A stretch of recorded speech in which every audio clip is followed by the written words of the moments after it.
Okay, so the topic is the heart shield, glutathione, and cardiovascular wellness. So let's revise on what glutathione is first. So this is glutathione, a tripeptide, meaning it's made of 3 amino acids, glutamic acid, cysteine, and glycine. So it's a small molecule actually, just 3 amino acids. But it is a miracle molecule with many functions crucial for health. And the chemical short form for the active or reduced form of glutathione is GSH. And what do we mean when we write GSH? So the G refers to the bulk of the molecule, right? In the big box there's the G. And the SH refers to just the 2 atoms at the top there. That is 1 sulfur atom and 1 hydrogen atom. Together is called the thiol or sulfihydryl group. So this SH component gives glutathione its versatility, but also makes glutathione fragile. And since this thiol part is a component of the middle amino acid, cysteine, that means cysteine also is a fragile amino acid. Okay, so what are the major functions of glutathione that we know of? For many decades, we knew glutathione as the most important intracellular antioxidant, and that's why it's called the master antioxidant. But as the science of disease, aging, and cancers moved on to inflammation, then it was found that glutathione is also a very powerful and versatile anti-inflammatory agent. Same time, we now know that it is also a very important immune booster and modulator. And we know that it is a very powerful and versatile detoxifying agent, perhaps the most important detoxifying agent. Some also call it the master detoxifier.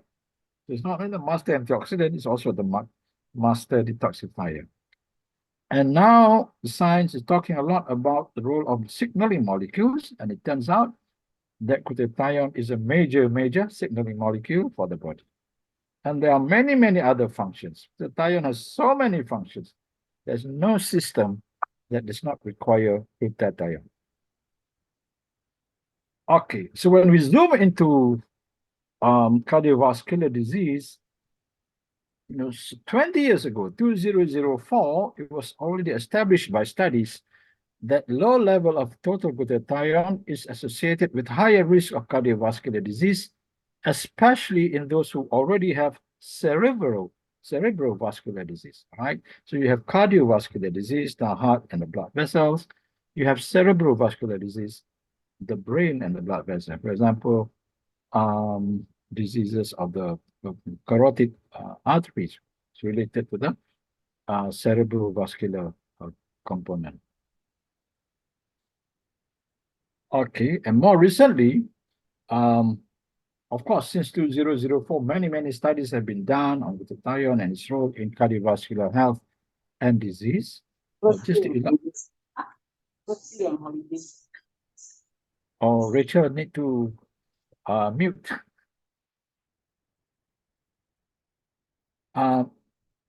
So we now know in more detail that many of the cardiovascular pathologies during their development generate a state of oxidative stress that leads to a deterioration in the patient's conditions associated with the generation of reactive oxygen species and reactive nitrogen species. Okay, I won't go into detail about the different molecules. But what is known is that reduced glutathione, that is the GSH, is very effective in counteracting the oxidizing effects of this reactive species. So not only we know that cardiovascular pathology is related to oxidative stress and the damage caused by this reactive species, but we know that glutathione actively participates in fighting this reactive and dangerous species. So how can glutathione protect your heart? So we know that among the most important risk factors for heart disease are inflammation, having oxidized bad cholesterol or LDL cholesterol, hypertension, diabetes, obesity, lack of exercise, smoking, stress, family history, and many more risk factors. So the ones with those arrow are those risk factors that can be addressed by glutathione because, for example, glutathione is a very powerful anti-inflammatory agent. As a very powerful antioxidant, it helps prevent the oxidation of bad cholesterol. Glutathione helps normalize blood pressure. Glutathione helps protect against the damage from diabetes. Glutathione helps protect against the harm of smoking. Okay, and at the same time, it also helps normalize the cholesterol production by the liver. So, cholesterol is also involved in heart disease.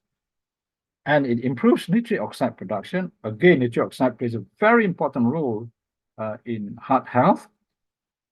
And it improves oxygen delivery. How does it do that? The function of the red blood cell, it's specifically the hemoglobin, right? In carrying oxygen from the lungs to the tissues also is regulated by glutathione. So it was the most basic function of the blood. The carrying oxygen to the tissues is regulated by glutathione. Okay, when we talk about cardiovascular disease, mainly most of the pathology is related to atherosclerosis of the coronary arteries and related arteries. So you will have starting with a normal coronary artery, and then once the inner lining of the endothelium is damaged, then the process of atherosclerosis starts, right? So you have inflammation. Usually the damage will involve inflammation. Once the inflammation, then the gradual formation of the atherosclerotic plaque happens. Then you have deposition of oxidized cholesterol, bad cholesterol, and then you have gradual narrowing, and then you can have a sudden blockage when a blood clot is formed. Okay, so from what I've described just now, the whole process starts with endothelial dysfunction. Okay, cardiovascular diseases are the world's leading cause of mortality and morbidity. And it is the dysfunction of the coronary artery endothelium is the major cause of heart disease. Endothelial dysfunction is defined as a diminished production or availability of nitric oxide, with or without an imbalance between the endothelium-derived contracting and relaxing factors. Okay, so we're talking about nitric oxide, and there are other factors that are also modulate the contraction and relaxation of the arteries. But nitric oxide is the major influencer of the contraction or relaxation of the arteries. So endothelial dysfunction involved in cardiovascular pathogenesis is a consequence of oxidative stress and inflammation. So again, repeatedly, you will see the oxidative stress and inflammation are the underlying factors for disease. And here in particular, when talking about heart disease, that's these two factors are what cause damage to the endothelium, and you have dysfunction, then a cascade of dysfunction happens. Okay, so while we're talking about heart disease, the endothelial dysfunction is associated with the vascular damage present in major degenerative conditions such as atherosclerosis, hypertension, diabetes, and aging. So not just about atherosclerosis, but also other major diseases. And when I talk about atherosclerosis, it involves the blood vessels throughout the entire body. So all organs are at risk. Oxidative stress is the major cause of the impaired vascular function. The disturbed redox state of endothelial cells impairs nitric oxide production, and therefore their inability to maintain adequate vasodilation. Okay, redox state means the balance between the antioxidants and the free radicals. So glutathione is the most important restorer of redox homeostasis, and glutathione is essential for the healthy function of the endothelium, which is the inner lining of all blood vessels, including the coronary arteries. So, so we understand glutathione is very, very important for the health of the endothelium and overall for the health of the blood vessels, and therefore the organs that the blood vessel supply, which means all organs. No organs can survive without blood supply. Okay. So dysfunction of the coronary artery endothelium leads to atherosclerosis and eventual narrowing and blockage. Coronary artery disease causing heart attack is the top killer in many countries. Glutathione protects endothelium from oxidative damage, toxins, and inflammation. Glutathione promotes the production of nitric oxide by the endothelial cells. Nitric oxide enables arteries to dilate, thus improving blood flow. And for healthy coronary arteries and healthy heart, we need to ensure that we always have adequate supply of glutathione. Okay, so we have established that glutathione is very important for endothelial health. That means for artery health, that including the coronary artery health, which means heart health. And then, therefore, we need to have plenty of glutathione to ensure all that remain healthy. Unfortunately, whilst glutathione is produced by the body, our levels start to go down by 10 to 15% every decade after the age of 20 as part of our aging and degeneration. Okay, so with the decline in glutathione, then you have increased oxidative stress, increased toxicity, reduced immunity, increased inflammation, decreased signaling potential, and many more problems. Okay. Now, I want to welcome the men to the Heart Attack Club. Okay. Men can join the Heart Attack Club from about age 35 onwards. And the reason is that for some men, they already reach andropause by that age. A definition of andropause is low testosterone with symptoms, right? So there is a guideline of what level of testosterone, what with symptoms. And for some men, when we check at 35, they already qualify. Now, at the same time, we know as we age, glutathione goes down. So these are the two major protectors of the heart, right? For the men, it's the testosterone and glutathione. So you have low testosterone and low glutathione, you have low protection, you qualify to join the Heart Attack Club. What about women? All right, so women have to wait until menopause. But, okay, because menopause happens relatively suddenly, so they join the Heart Attack Club also instant. Okay, where the men have to slowly qualify, the woman can apply and get immediate acceptance. Yeah, once you go into menopause, which means also that the rapid decline in the estrogens cause a rapid increase in heart risk, combined with the low glutathione, which is coming down since the age of 20. So for the women, it is low estrogen plus low glutathione that causes low protection. Okay, to understand what's going on, we look at the difference in how the hormones decline as we age, right? So the man is slow and steady from about age 25 or so. But for women, it relatively remains high. Okay, then about maybe 40 onwards, there might be some imbalance, up, down, up, down. But on the average at 50 to 51, they undergo menopause, and there is a drastic and sudden decline in the estrogen to very low levels. Okay, for some women, it's almost zero.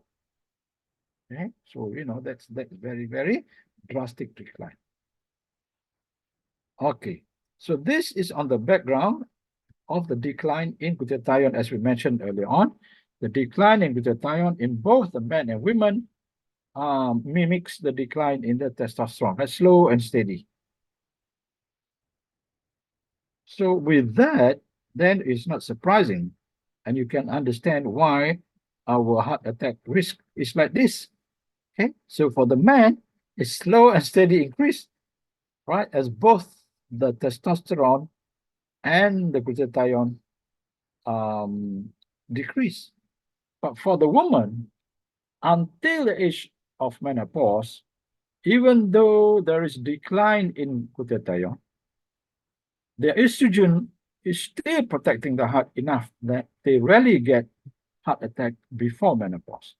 By the way, women generally have higher glutathione than men, right, at the same age. That probably also explains why women tend to live longer.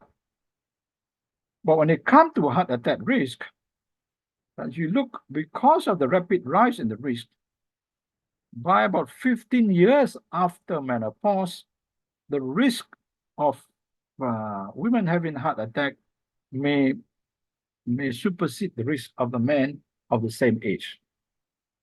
Okay, so you have to take note of that. When you ask women what's the number one disease they are scared of, most will say breast cancer. Maybe that's true before menopause. After menopause, you should be concerned about heart attack now.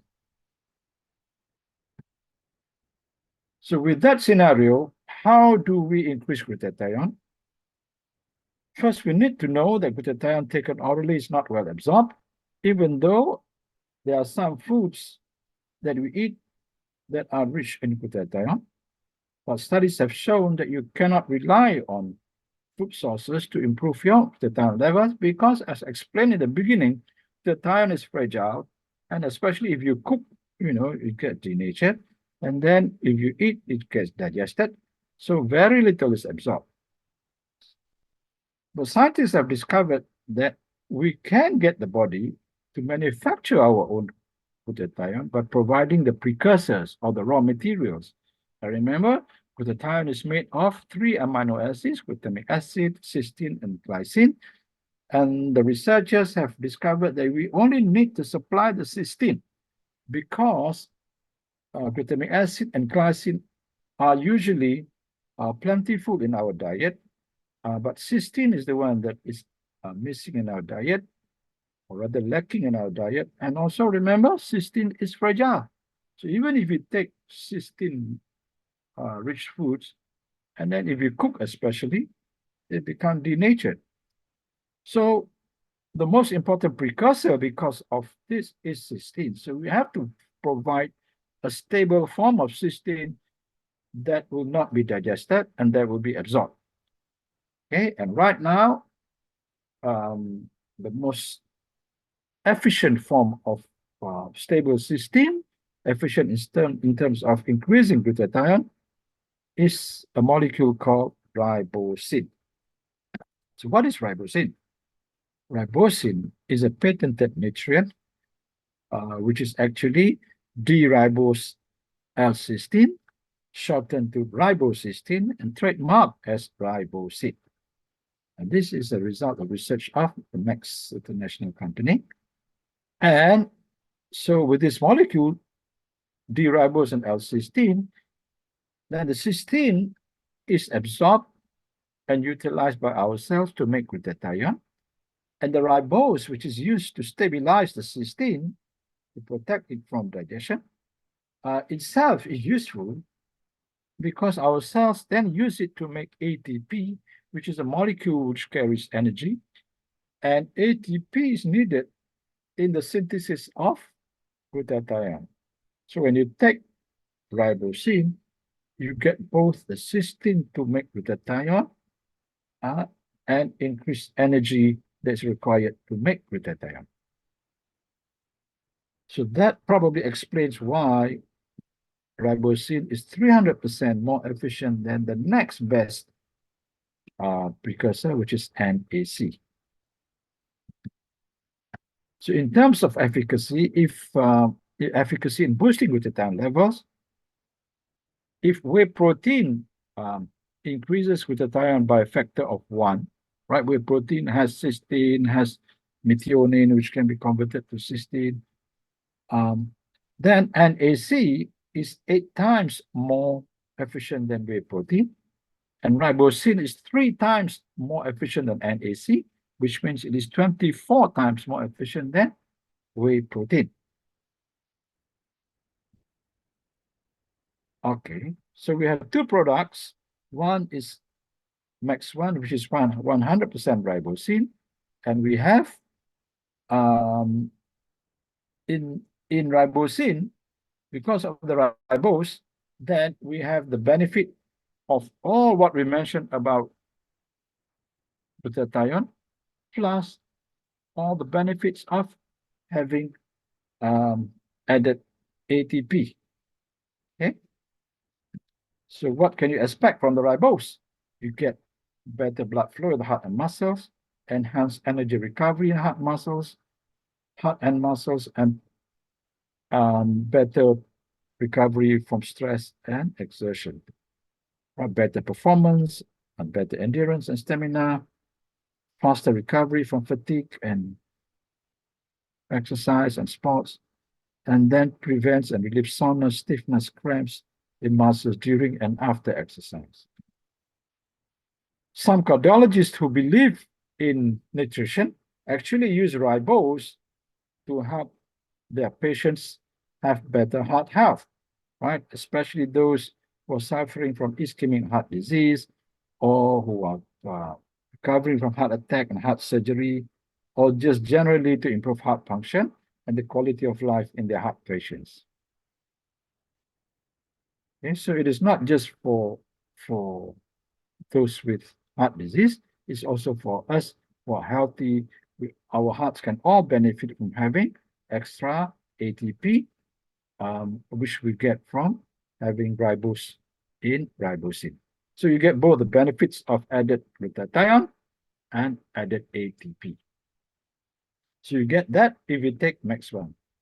Then you have to know what are the sources of our ribose and cysteine. So ribose is made from